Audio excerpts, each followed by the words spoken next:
Isang mapagpalang araw po sa inyo, mga ka-Ilocanong Hilaw. Panibago na naman po tayong video para sa ating vlog. Ang lulutuin ko po ngayon ay chicken asado.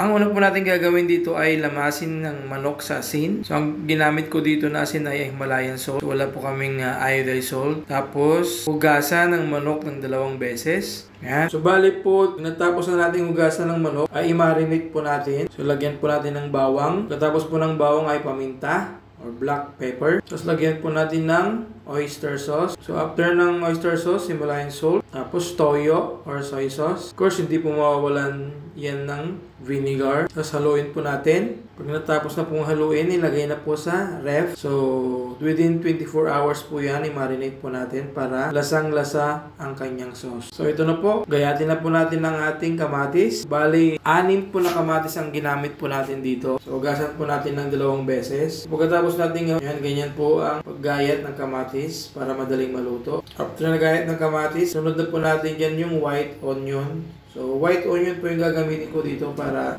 medyo matamis-tamis po siya. Yan, ganyan po mag-slice ng onion. So, after ng white onion, sunod na po natin dyan ng garlic. So, pitpitin po natin yung bawang para madaling ma-slice. Okay po, simulan na po natin magluto. So, painitin mo natin ang kawali bago natin nilagay yung bali yan po yung gagamitin natin, kamatis at yung na-marinate na chicken. Yan, mainit na. So, lagyan na natin ng olive oil. So, check po natin yung mantika kung mainit na. Kung mainit na, ilagay na natin yung garlic. Okay, haluin po natin para hindi siya magdikit sa kawali. Yan, pag-brownin natin konti. Yan, medyo malapit na mag-brown. Ilagay na natin yung white onion. Yan, igisa natin hanggang maging brown din. Inahan po natin yung apoy para hindi siya masunog. Yan, medyo malapit nang mag-brown. So, pwede na natin ilagay yung kamatis. Yan.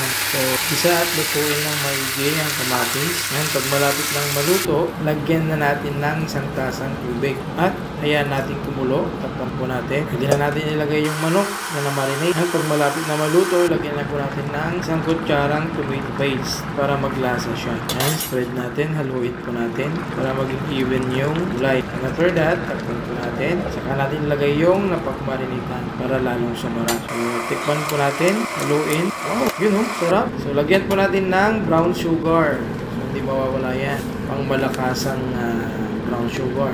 Yun. Lagyan malasa yung ating sado.